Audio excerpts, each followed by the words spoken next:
നമസ്കാരം. ഇന്ന് നമ്മുടെ സമൂഹത്തിൽ കേട്ടുകൊണ്ടിരിക്കുന്ന ഒരു സമൂഹം നേരിടുന്ന മാനസിക വെല്ലുവിളി, ഇന്ത്യ ഹിന്ദുരാഷ്ട്ര പ്രഖ്യാപനം ഉടനെ ഉണ്ടാവുമെന്ന് സാമൂഹ്യ മാധ്യമങ്ങളിലൂടെ കാണാനും കേൾക്കാനും സാധിച്ചു. അങ്ങനെ ചിന്തിക്കുമ്പോൾ നമുക്കൊരു പ്രധാനപ്പെട്ട ഒരു കാര്യം പറയാനുണ്ട്. ഇവിടുത്തെ ഹിന്ദുവിൻ്റെ ശത്രു മുസ്ലിങ്ങളോ ക്രിസ്ത്യാനികളോ അല്ല. സത്യത്തിൽ ഹിന്ദുവിൻ്റെ ശത്രു ഉച്ചനീചത്വമെന്ന വ്യാളിയാണ്.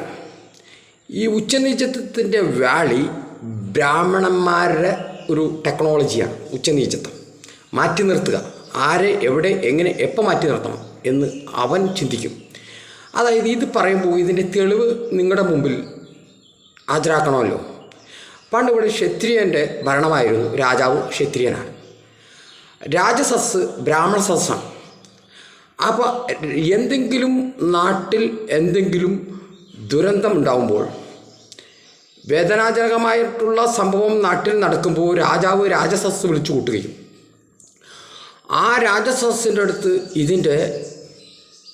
ഈ വിഷയത്തിൻ്റെ രാജസസ്സിൽ അവതരിപ്പിക്കുമ്പോൾ രാജസസ് വേഗം ബ്രാഹ്മണന്മാരുടെ സസ്സാണല്ലോ രാജസസ്. ഇത് ഇവരുടെ ഉപജീവനമാർഗം കൂടിയാണ്, നിലനിൽപ്പിൻ്റെയും കൂടി ഭാഗമാണ്. അങ്ങനെ ഇവർ രാജസസ്സിൽ പ്രശ്നം പരിഹാരത്തിന് പ്രശ്നം വയ്ക്കും. ഈ കബഡി നിർത്തി ആ പ്രശ്നം വെച്ച് ചെയ്യുമ്പോൾ ഇവരുടെ നിലനിൽപ്പിനെയും കൂടി അറ്റാച്ച് ചെയ്തുകൊണ്ട് ഇവരുടെ ദൈവത്തിൻ്റെ വചനം എന്നുള്ള രീതിയിൽ വരുത്തി തീർത്തുകൊണ്ട് വേഗം തന്നെ ഉത്തരം കണ്ടെത്തുകയാണ്. ഇത് ഇവിടുത്തെ ക്ഷേത്രത്തിൻ്റെ കോപമാണ്, അതല്ല ഇവിടുത്തെ ഭഗവാന്റെ കോപമാണ്. ആ കോപത്തിന് പരിഹാരക്രിയ ഇതിൽ കാണുന്നത് ഇത് ഭഗവാൻ കോപിച്ചേക്കണായതുകൊണ്ട് ഈ ഭൂസ്വത്ത് ഭഗവാൻ അങ്ങോട്ട് സമർപ്പിക്കുക. തെക്ക് മുതൽ വടക്കോട്ടേക്കുള്ള അത്രയും സ്ഥലത്താണ് ഭഗവാൻ പൂപിച്ചിരിക്കുന്നത്. അപ്പോൾ ആ സ്ഥലം ഭഗവാൻ അങ്ങോട്ട് സമർപ്പിക്കുക എന്ന് പറയുമ്പോൾ, ഭഗവാൻ ഈശ്വരവിശ്വാസിയും ഉള്ള കാരണം ഈ വ്യക്തി വേഗം വിളംബരത്തോടുകൂടി ഈ ഭൂസ്വത്ത് കംപ്ലീറ്റ് ക്ഷേത്രത്തിന് സമർപ്പിക്കും.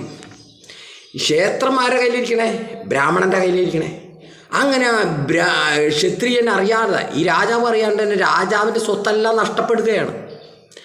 അങ്ങനെ രാജാവിൻ്റെ സ്വത്തെല്ലാം നഷ്ടപ്പെട്ടതിന് ശേഷം രാജാവ് ഒന്നുമല്ലാത്തവനായ കാലഘട്ടം നിങ്ങളുടെ ആധാരം പരിശോധിച്ചറിയാം. നിങ്ങളുടെ ആധാരം നോക്കിയാൽ ഇന്ന് ആ ഭൂമിയെല്ലാം ഒരു മനവകയോ അല്ലോ ക്ഷേത്രം വകയായിരിക്കും. ഇതെങ്ങനെ വന്നു?